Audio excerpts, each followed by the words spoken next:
Dulu, banyak desa di Jawa Tengah yang hidup tanpa sinyal internet.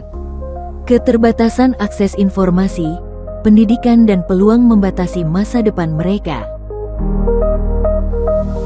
Dalam upaya mewujudkan akses digital merata, Pemerintah Provinsi Jawa Tengah telah menghadirkan layanan jaringan internet gratis di 323 titik selama periode 2022 hingga 2024. Dan di tahun 2025, jaringan ini terus diperluas dengan tambahan 70 titik baru di berbagai daerah. Kini, dengan koneksi internet yang kuat, desa-desa ini bisa berkembang.